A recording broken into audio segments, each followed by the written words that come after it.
वो तो सर्प के बिल के समान होते हैं। इसलिए महाराज ये कान हमेशा आपकी कथा सुनते रहे, ये मन आपके चरणों में लगा रहे। हस्तौ चकर्म सुमनौ स्तव पादयोर्मि, ये हाथ जो है आपकी सेवा में लगे रहे, ये सिर आपके चरणों में झुका रहे। ये वरदान दीजिए प्रभु, ये मनरूपी हंस आपके चरणों का दास बना रहे और मुझे कुछ भी नहीं चाहिए। ये मनरूपी हंस आपके चरणों की भक्ति में लगा रहे और कुछ नहीं चाहिए गोविंद। आज भगवान इनकी भक्ति को देख करके बड़े प्रसन्न हुए, वरदान दे दिया, बोले तथास्तु। आज वरदान दे करके विमान में बिठा करके भगवान ने नलकुंवर और मणिग्रीव को अपने परम धाम को भेज दिया। बोलिए भक्तवत्सल भगवान की। आज नलकुंवर और मणिग्रीव को भगवान की भक्ति के कारण भगवान का धाम प्राप्त हुआ। इसलिए मेरे भाई सब लोग चलेंगे। ओ मन चल रे वृंदावन धाम, राधे राधे गाएंगे। वृंदावन धाम, राधे राधे गाएंगे। मन चल रे वृंदावन धाम, राधे राधे गाएंगे। मन चल रे वृंदावन धाम, राधे राधे गाएंगे। राधे राधे गाएंगे, श्यामा श्यामा गाएंगे। राधे राधे राधे गाएंगे, श्यामा श्यामा गाएंगे। राधे राधे गाएंगे, श्यामा श्यामा गाएंगे। मन चल रे वृंदावन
धाम, राधे राधे गाएंगे। मन चल रे वृंदावन धाम, राधे राधे गाएंगे।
संकल्प कराइए।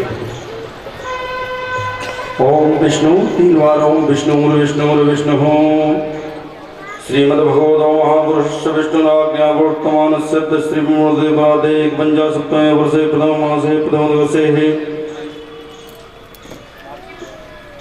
मार्गशीर्षमासे दशम्यां तिथोः रविवासराङ्गितायां शुभनामदिः नक्षत्रे शुभयोगे शुभकर्णे एवं ग्रहगुणविशेषणप्रतिष्ठायां वेलायां श्रीमद्भागवत पुराण पुरुषोत्तम सप्तदिवसेन सप्ताहवाचनम पंडित परम पूज्य सद्य श्री राजकुमार शास्त्रेण अखंड श्री फलम निवेदयामि ही। अपना नाम और गोत्र उच्चारण करो। अमुक गोत्रोत्पन्ना हम अमुक नाम शर्मा हम ओम अस्मिन् संकल्पते कर्मणे सिद्धिरस्तो सोमभूतो स्वानि संभवतो शिव संकल्पमस्तु।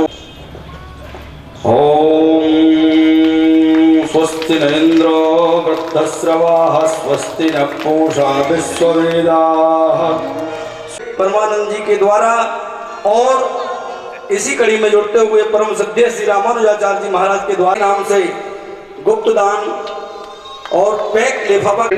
जय श्री राधे, जय श्री कृष्ण।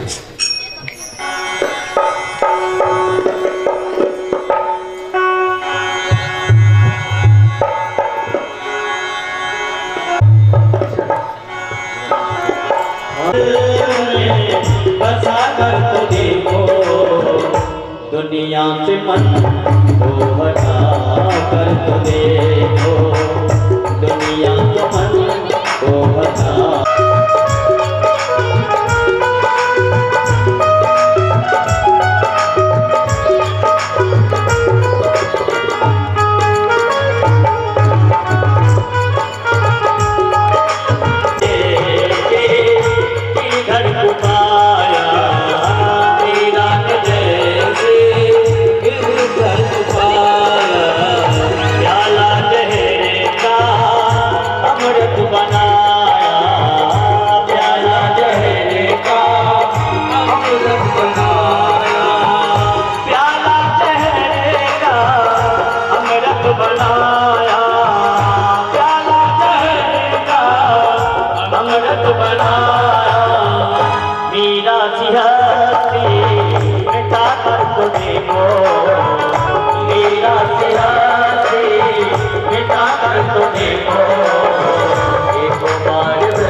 उनको तज नहीं जाइयो मोहि नंद बाबा की आन। भगवान कहते हैं कि मेरे ब्रजवासियों को अगर मुझसे कोई दूर करेगा तो मैं उसको कभी क्षमा नहीं करूंगा। आज ब्रह्मा जी ने ब्रजवासियों को दूर कर दिया भगवान से, इसलिए भगवान ने ब्रह्मा जी को क्षमा नहीं किया।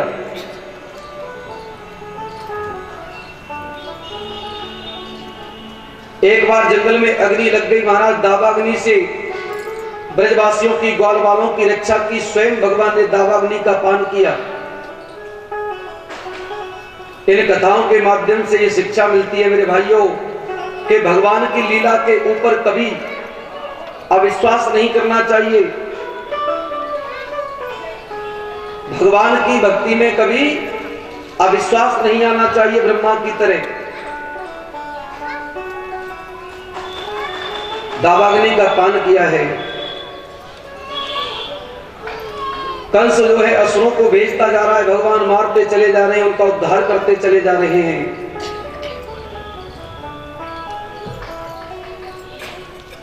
आपने कथा सुनी है कि काली नाग को भगवान ने काली देह से दूर कर दिया, ये कहकर के, और काली देह पे खेलन आयो री मेरे 1200 कन्हैया सब सुना देते हैं। लेकिन मेरे भाइयों, काली नाग है क्या है? काली देह क्या है? कभी सोचा बैठ करके? काली देह कोई और नहीं, ये हृदय जो है ना, जीव का हृदय ही यमुना है, काली देह है। यानी जीव का शरीर जो है वो यमुना है, और इस शरीर के अंदर जो हृदय है वो काली देह है। और इस काली देह में, यानी हृदय रूपी काली देह में काली नाग रूपी पाखंड बैठा हुआ है।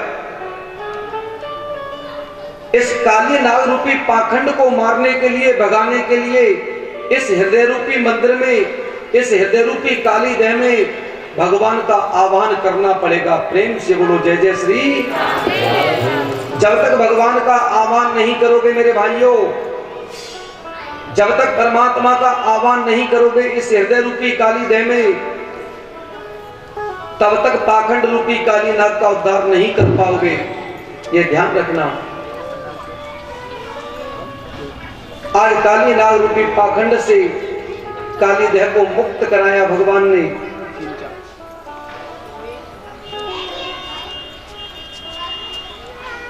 बड़ी सुंदर कथा सुनाते हैं सुखदेव जी। राजा परीक्षित को कहते हैं, राजन के हेमंते प्रथमे मासी नंद ब्रज कुमारिका चेरुर्विहस्य भुंजानाम कात्यायना अर्चन व्रतम।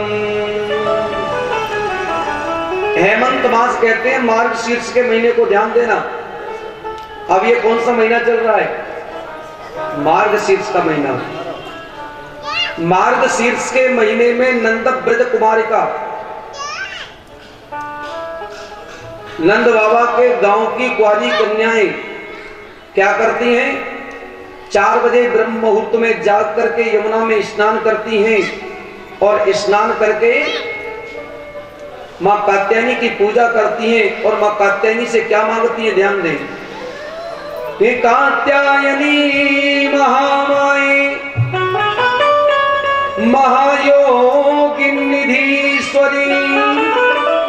नंद गोपसुतं देवी पद्मे कुरुते नमः। हे मां कात्यायनी, नंद गोपसुतं देवी, नंद बाबा का जो पुत्र है कन्हैया, पति में कुरुते नमः, वो मुझे पति के रूप में प्राप्त हो जाए और हमें कुछ नहीं चाहिए। ये नंद बाबा के गांव की कुंवारी कन्याएं मांगती हैं मां कात्यायनी से।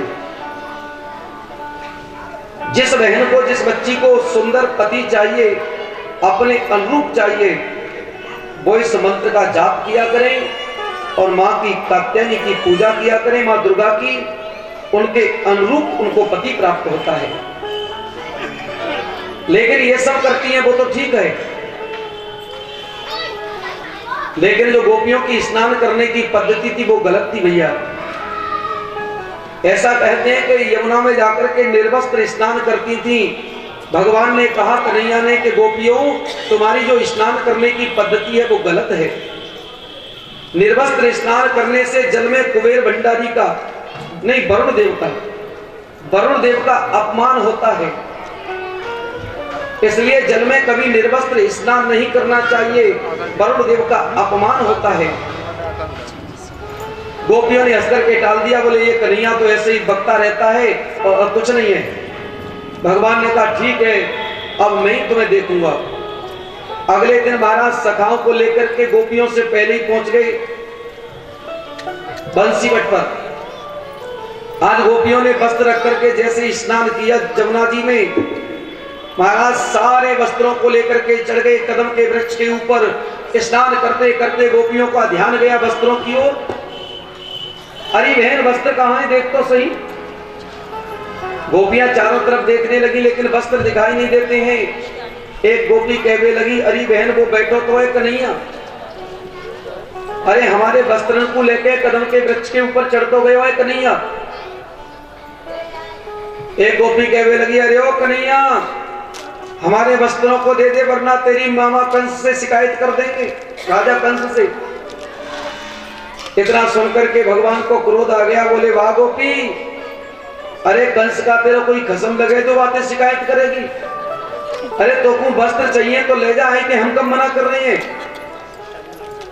एक गोपी हाथ जोड़ के कहने लगी,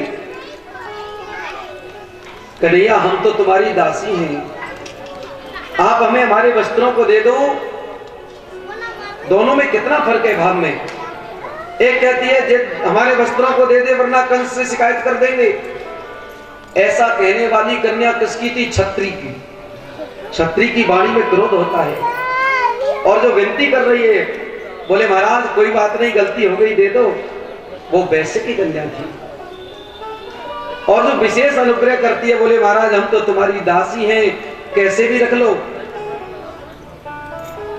बहुत छोटे वर्ण से थी। भगवान कहते हैं ठीक है गोपियों आ जाओ, ले जाओ अपने वस्त्रों को, मैंने कब मना किया है। अब गोपियां बड़ी चिंतित कि ये क्या करें बताओ, लेकिन गोपियों ने बड़ा सुंदर दिमाग लगाया कि कन्हैया जो है वो ईश्वर है, कर्तुम अकर्तुम अन्यथा कर्तुम इत ईश्वर, कर्तुम अकर्तुम अन्यथा कर्तुम समर्थ इत ईश्वर। जो करने योग्य कार्य को कर रहा है और न करने योग्य कार्य को कर रहा है, उसी का नाम ईश्वर है। कल आप रास के प्रसंग में ईश्वर की व्याख्या को बहुत विस्तार से सुनेंगे कि ईश्वर कौन है, ईश्वर क्या करता है, जीव क्या करता है, ईश्वर में और जीव में क्या फर्क होता है। कल आप सबसे पहले रास के प्रसंग में जानोगे।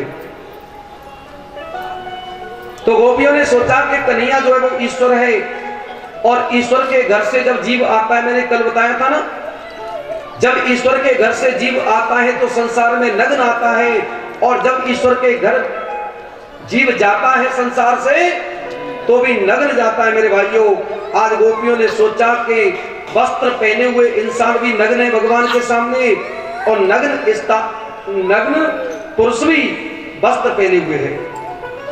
आज ऐसा करेंगे। कल सभी ने महाराज अपनी अपनी गाड़ियों में, छकड़ों में सामान लादा है, पूरी पकवान कचौड़ी मेवा मिष्टान चूरमा दाल बाटी जो भी बना है सब लाद लिया, अन्नकूट आदि का प्रसाद जो भी बना सब लादा। एक बेचारे ब्रजवासी की पत्नी के पेट में बालक था 5 महीने का।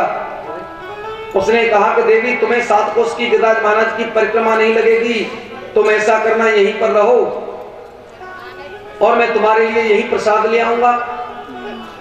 अब तो महाराज बड़ी बेचैन हो गई इस बात को सुन करके और पति से कहने लगी, महाराज एक बात बताओ, ये सोनू की मम्मी मोनू की मम्मी सब जा रही है? बोले हाँ। बोले अड़ोसन पड़ोसन सब जा रही है? बोले हाँ। बोले महाराज जब सब जा रही है तो मैं कैसे रह जाऊंगी? अरे मैं तो कौन कौन चलेगा गोवर्धन? सभी लोग चलेंगे। जो चलेगा वो ताली बजाएगा, बैठे बैठे परिक्रमा लगवाएंगे, ठीक है ना। और जो गिरिराज महाराज की परिक्रमा में नाचेगा वो खड़े होकर के आराम से नाचेगा भीड़ के पर। अरे मैं तो गोवर्धन को जाऊं मेरे वीर नाय माने मेरो मधुआ, गोवर्धन को जाओ मेरे वीर नाय माने, जाऊं मेरे वीर नाय माने मेरो मधुआ, गोवर्धन को जाओ मेरे वीर नाय माने मेरो मनुआ, नाय माने मेरो मधुआ सखी नाय माने मेरो मधुआ, नाय माने मेरो मनुआ सखी नाय माने मेरो मनुआ, नाय माने मेरो मधुआ सखी नाय माने मेरो मधुआ, नाय माने मेरो मनुआ। गोवर्धन को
स्नान कैसे कराएं?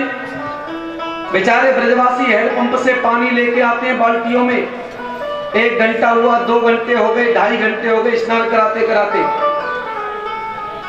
एक छोटो सा आज ब्रजवासियों ने नेत्र बंद किए, भगवान ने मन से गंगा प्रकट कर दी, उसी का नाम मानसी गंगा पड़ा भक्तों। मन से जो प्रकट हुई उसी का नाम मानसी गंगा। बोलिए मानसी गंगा की जय हो। मानसी गंगा के जल से गिरिराज महाराज को स्नान कराया, सारे ब्रजवासियों ने स्नान किया। स्नान करने के बाद में गिरिराज महाराज की पूजा करने लगे। पूजा करने के लिए बैठे महाराज, इंद्र को पता चल गया कि मेरी पूजा को बंद करा के कृष्ण ने गिरिराज महाराज की पूजा चालू करा दी है ब्रज में। आज इंद्र को इतना गुस्सा आया, गणम सांवर्तकम नाम मेघा नाम दूतकारकम, सांवर्तक नाम के गण को आदेश दे दिया कि जाओ ब्रजमंडल में इतना पानी बरसाओ, इतना बरसाओ लगातार कि पूरा ब्रजमंडल पानी पानी हो जाए। महाराज गण को आदेश मिल गया और बिजलियों की गड़गड़ाहट होने लगी। बादलों में काले काले बादल छा गए। सारे ब्रजवासी समझ गए ये इंद्र का प्रकोप है। आंधी, तूफान, बरसात, घनघोर बरसात होने लगी।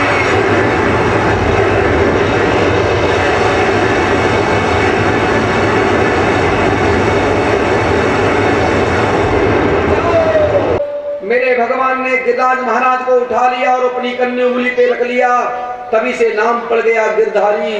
बोलिए गिरधारी भगवान की जय। बोले आ जाओ सारे ब्रजवासी।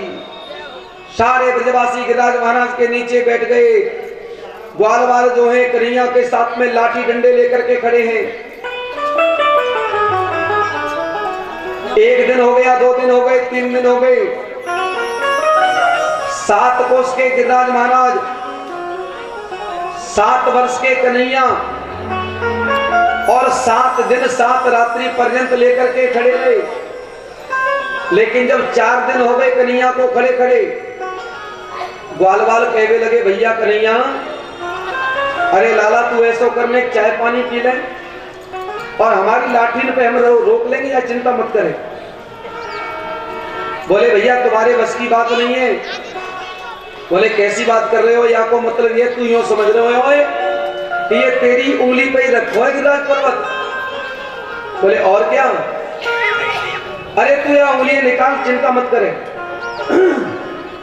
आज भगवान ने जैसे ही उंगली नीचे की, चट चट चट करके लाठी टूटने लगी। सखा कहने लगे नहीं भैया रोक रोक रोक रोक रोक रोक। बोले क्या हुआ? बोले हमारे बस की बात नहीं है। सखा कहने लगे लाला कन्हैया एक बात बता, तुम्हें इतनी ताकत कहां से आई? भगवान कहते हैं कि कछु माखन को बल बढ़ो, कछु गोपन करी सहाय। श्री राधा जी की कृपा सो मैंने गिरवर लियो उठाए। श्री राधा जी की कृपा से कछु माखन को बल बढ़ो। अरे ओ भैया हो, जो मैंने माँ जहाँ सामान्य जगरे चंदा निरे तस्मात् जस्मात् धजायतः तस्मात् स्वाजायन्त जगे जो भयादतः। ओम महाराज वस्त्र और रोली लगवाएं।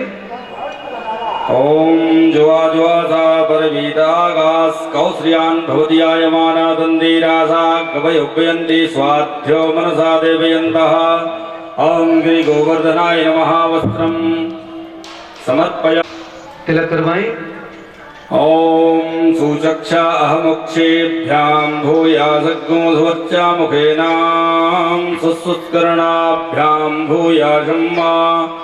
ओम स्वस्ति। दूध दही से स्नान करवाते हुए ओम वयः पृथिव्यां वय ओषधिः वयो दिव्यान्तरिक्षे वयो धाः वयस्वतीः प्रदिजाः सन्तु मयम्मा पुष्प चढ़वाइए। ओम मोघरीः दर्वं भगवतीः ब्रजोवरीः अथवा इवधारित्वारि। ओम विष्णु ओम विष्णु ओम विष्णु। ओम श्री तज्जिदमुदीपे भात वर्षे भात कंडे आर्यावर्ती देशांतर्गते राजस्थानी देशांतर्गते धौलपुरते अंग संवत्सरे ज्योतिषा चित्रे मासा मासोत्तमे मासे आर्षेष मासे शुभे कृष्ण पक्षे अमुक तृतीयायाम दशम्याम तिथि अमुक वासरे है रविवासरायाम अमुक नामने गोत्रोच्चारणे अपना अपना नाम अपना अपना गोत्रोच्चारण करें सभी। बोलिए श्रुति स्मृति प्राप्त लक्ष्मी प्राप्ति हितार्थाय त्रैताप निवारण हितार्थाय सर्व मनोकामना सिद्धि हितार्थाय। आइए भक्तों सब मिलकर के गिरिराज महाराज की परिक्रमा लगाएंगे बैठे बैठे, क्योंकि गिरिराज महाराज की परिक्रमा करने मात्र से सारे दुख संकट दूर हो जाते हैं। सब बैठे बैठे बड़े आइए।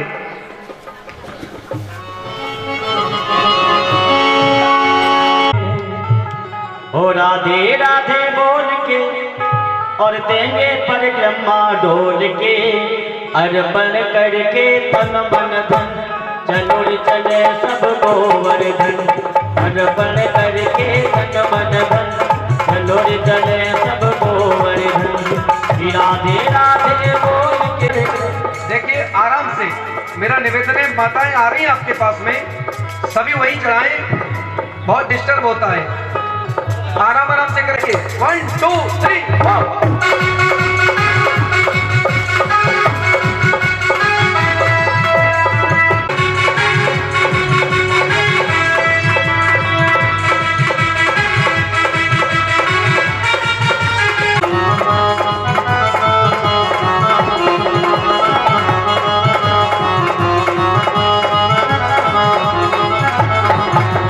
प्रथम दान घाटी लेंगे शीश नवा।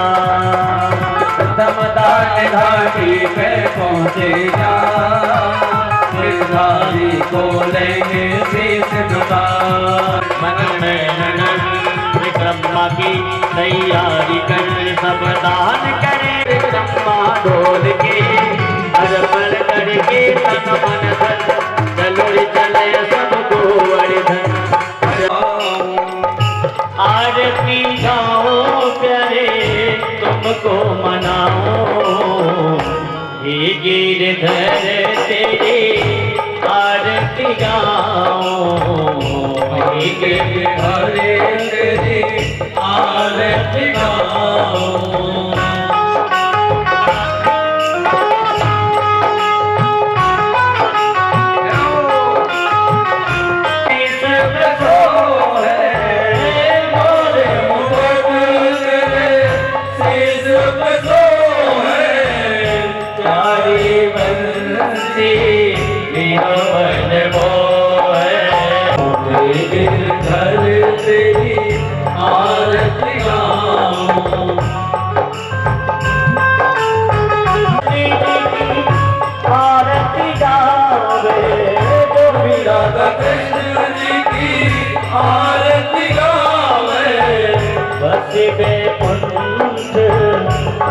पद पावे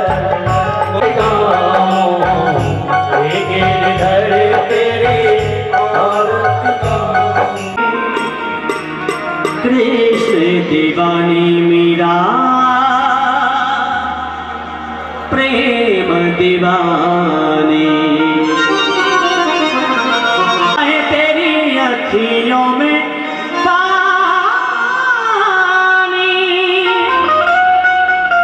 काहे तेरी अखियों में पानी। कृष्ण दीवानी मीरा कृष्ण दीवानी कृष्ण दीवानी मीरा कृष्ण दीवानी। मीरा कृष्ण दीवानी मीरा प्रेम दीवानी मीरा कृष्ण दीवानी मीरा प्रेम दीवानी। काहे तेरी अखियों में पानी काहे तेरी अखियों में पानी। कृष्ण दीवानी मीरा कृष्ण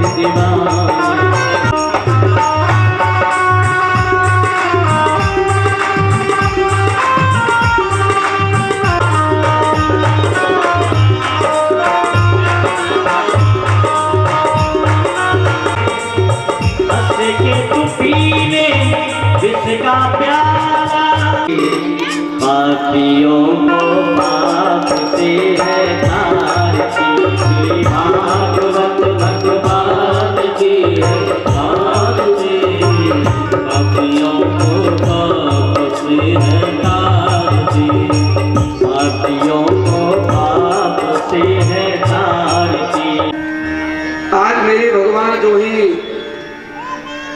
यमुना के किनारे पहुंच गए और यमुना के किनारे पहुंच करके भगवान ने अपनी बंसी को निकाला और बंसी को निकाल करके जैसे ही बजाना प्रारंभ किया, मेरे भगवान की बंसी की धुन को सुन करके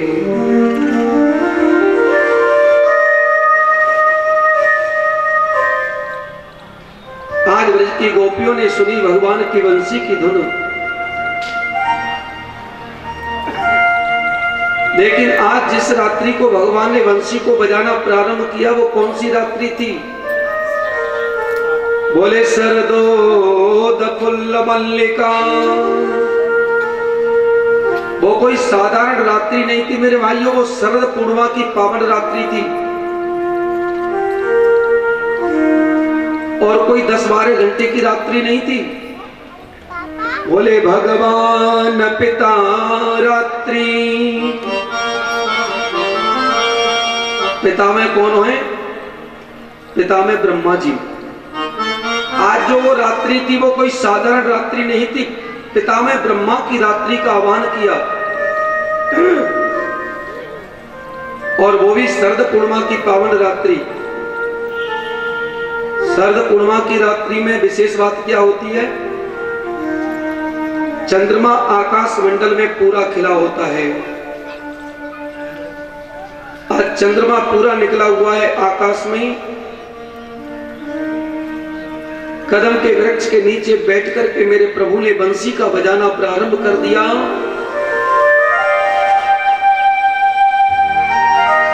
आज सुखदेव जी कहते हैं, परीक्षित, आज भगवान की बंसी की धुन जो है ब्रज की गोपियों के कानों में पहुंची। ब्रज की गोपियों को लगा कि मेरा कन्हैया हमें बुला रहा है। सुखदेव जी ने बड़ी सुंदर बात लिखी। ऐसा लगा कि मानो कि गोपियों की दिशा को वो देख रहे थे कि दोहन्त्यय विभो काश्चित् दोहम हित्वा सुमुत्सुका पयोधस्त्रिय संगायाम अनुध्वास्य पराययो। आज ऐसा लग रहा कि सुखदेव भगवान ने गोपियों को साक्षात अपनी आंखों से देखा। कहते हैं, परीक्षित, जब भगवान की बंसी की धुन ब्रज की गोपियों के कानों में पहुंची तो ब्रज की गोपियों को लगा कि हमारा कन्हैया हमको बुला रहा है। दुहंत्य, एक गोपी गाय का दूध निकाल रही थी, गाय के दूध का दोहन कर रही थी और जैसे ही प्रभु की बंसी की धुन को सुना, बंसी की धुन को सुनकर के दौड़ करके पहुंच गई यमुना के किनारे भगवान के पास में।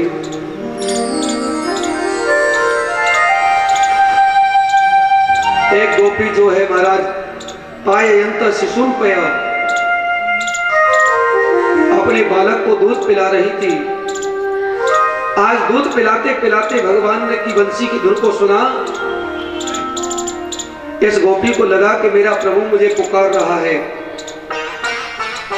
आज दूध पिलाते हुए बालक को पालने में सुला करके दौड़ पड़ी भगवान के पास में। शरद पूर्णिमा की रात्रि में दौड़ती हुई पहुंच गई भगवान के पास यमुना के किनारे। एक गोपी लिपंत्य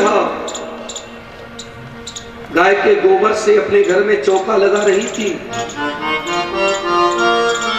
सुखदेव जी कहते हैं, परीक्षित, जैसे ही प्रभु की बंसी की धुन को सुना,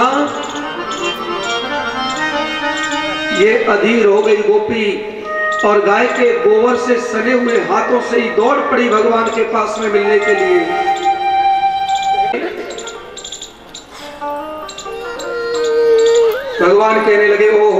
मैं समझ गया। ऐसा लगता है कि तुम अपने पतियों से दुखी हो, दुश्शील हो। ऐसा लगता है कि तुम्हारे पति जो है निर्धन है, गरीब हो। ऐसा तो नहीं कि तुम्हारे पति रोगी हैं। ऐसा तो नहीं कि तुम्हारे पति जो हैं वृद्ध हैं। भगवान कहते हैं देवियों, पति चाहे वृद्ध हो, चाहे भोगी हो, चाहे योगी हो, चाहे लूला हो, चाहे लंगड़ा हो, चाहे अंधा हो, लेकिन एक पत्नी का दायित्व बनता है कि वो अपने पति की सेवा करे, अपने बच्चों का पालन पोषण करे। एक स्त्री का फर्ज होता है। इसलिए देवियों, तुम घर लौट करके चली जाओ। भगवान उपदेश देते हैं गोपियों,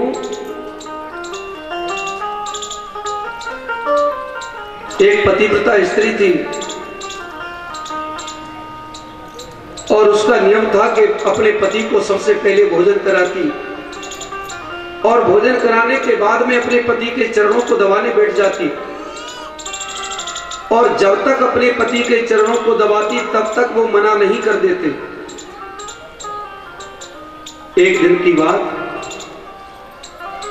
उसका पति जो है हल चला करके लौट करके आया, भोजन करके खटिया में लेट गया, पत्नी चरणों को दबाने के लिए बैठ गई। भगवान कह रहे हैं गोपियों से,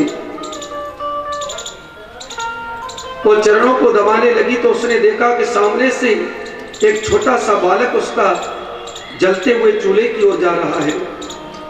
चूल्हे में अग्नि जल रही है, उधर चला जा रहा है और इधर में महाराज पति ने मना नहीं किया, उसको नींद आ गई। उसका नियम था कि जब तक पति मना नहीं कर देते तब तक वह चरणों की सेवा बंद नहीं करते। अब तो महाराज मन में सोचने लगी कि बालक को नहीं बचाती हो तो बालक जलती हुई अग्नि में जाता है और पति की सेवा को छोड़ करके जाती हूं तो पतिव्रत धर्म नष्ट हो जाएगा। अब मुझे क्या करना चाहिए? प्यारे प्रभु प्रेमी भक्तों, सुमाता ने निर्णय लिया कि बालक भले ही जल करके नष्ट हो जाए लेकिन मैं अपने पतिव्रत धर्म को नष्ट नहीं होने दूंगी, क्योंकि बालक तो दोबारा भी मुझे परमात्मा दे देगा, लेकिन अगर मेरा पतिव्रत धर्म नष्ट हो गया तो जीवन में फिर मुझे कभी मिलने वाला नहीं है। आज वह नेत्र बंद करके पति के चरणों की सेवा में लग गई और उधर में उसका बालक जो है जलते हुए चूल्हे में चला गया। लेकिन मेरे भाइयों, आज अग्निदेव बर्फ के समान शीतल हो गए। बालक का बाल विवाह का नहीं हुआ। पति के नेत्र खुले तो देखा कि बालक बीच अग्नि में खेल रहा है। पति पत्नी ने दोनों ने दौड़ करके बालक को अग्नि के बीच में से उठाया, गले से लगाया, लेकिन बालक का बाल विवाह का नहीं हुआ। तुम्हें प्रणाम करके आशीर्वाद ले लो। जिसके सिर पर माँ बाप का हाथ है उसे संसार में कोई भी चीज दुर्लभ नहीं है।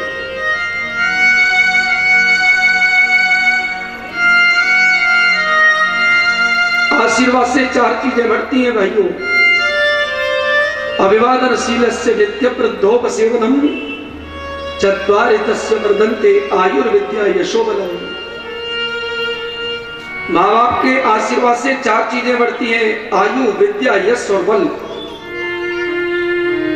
इसलिए मैं सभी से हाथ जोड़ के यही कहूंगा कि जीवन में सबसे पहले अपने माँ बाप के चरण छुएं, माताएं अपने पति के चरण छुएं, जिससे कि हमारे घर में उन्नति हो, प्रगति हो। अगर माँ बाप का आशीर्वाद नहीं मिल पाता है, पति के चरण नहीं छूती है, तो फिर कथा भागवत सुनने से भी कोई फायदा नहीं मेरे भाइयों। आज गोपियां कहती हैं कि महाराज मैं तो तुम्हारे, अब तो संसार के पतियों को छोड़कर के आपकी शरण में आ चुकी हैं। अब बताओ हम कहां जाएं? जब जगत का पति हमारे सामने खड़ा है तो हम कहां जाएं? फिर इस बात को सुनकर के भगवान कहने लगे, गोपियों, आज ऐसा लगता है कि तुम संसार को बिल्कुल छोड़ करके आ गई हो, और जो मेरे लिए संसार को छोड़ देता है मैं उसको हृदय से लगा लेता हूं। आज गोपियों को हृदय से लगा करके भगवान रास लीला करने के लिए तैयार हुए, लेकिन रास लीला करने के लिए तैयार हुए जब तक गोपियों के मन में अभिमान आ गया। और कल मैंने आपको बताया था कि जहां अभिमान है वहां भगवान नहीं है, जहां हराम है वहां राम नहीं है। आज अभिमान के आते ही भगवान किशोरी जी को राधा